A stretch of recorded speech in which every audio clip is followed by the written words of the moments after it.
ایران پر اسرائیل کی حالیہ بلا جواز جارحیت کی پاکستان سمیت کئی دیگر ممالک نے کھول کر مذمت کی۔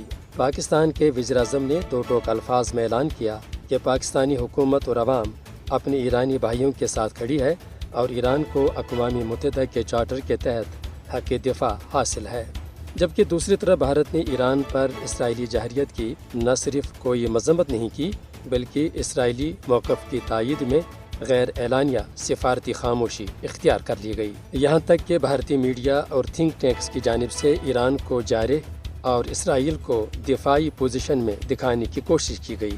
حد تو یہ ہے کہ اس دوران پاکستانی فیلڈ مارشل کے طے شدہ دورہ امریکہ کو بھی ایران اور پاکستان کے درمیان غلط فہمیاں پیدا کرنے کے لیے منفی انداز سے رپورٹ کرنا شروع کر دیا گیا اور اسرائیلی جارحیت پر بالکل چپ سادھ لی گئی۔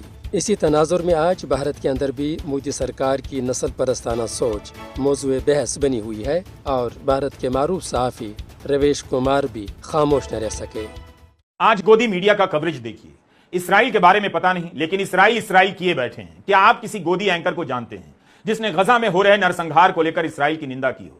جس طرح سے بحث چلائی جا رہی ہے اس میں ایران کو بھی اسی مسلم چشمے سے دیکھا جا رہا ہے جس چشمے کو پہن کر پچھلے 11 سال سے گودی میڈیا اینٹی مسلم ڈیبیٹ کر رہا ہے۔ ودیش نیتی کو انہی چشموں سے دیکھنے کے کارن بھارت کے لیے مشکل ہوتی جا رہی ہے۔ دراصل بھارت اور اسرائیل ایک ہی ایجنڈے کے تحت کشمیر اور فلسطین میں مسلمانوں کا قتل عام کر رہے ہیں۔ حقیقت تو یہ ہے کہ نریندر مودی کی زیر قیادت بی جے پی حکومت ہندوتوا نظریے کو فروغ دے رہی ہے جو مسلمانوں، عیسائیوں اور دیگر اقلیتوں کے لیے خطرہ بن چکی ہے، جبکہ اسرائیل کی بنیاد صہیونیت پر ہے جو فلسطینی مسلمانوں کے خلاف ظلم و جبر اور ان کی نسل کشی کی پالیسی پر عمل پیرا ہے۔ ان دونوں نظریات میں خاص طور پر مسلمانوں کے لیے کوئی گنجائش نہیں ہے۔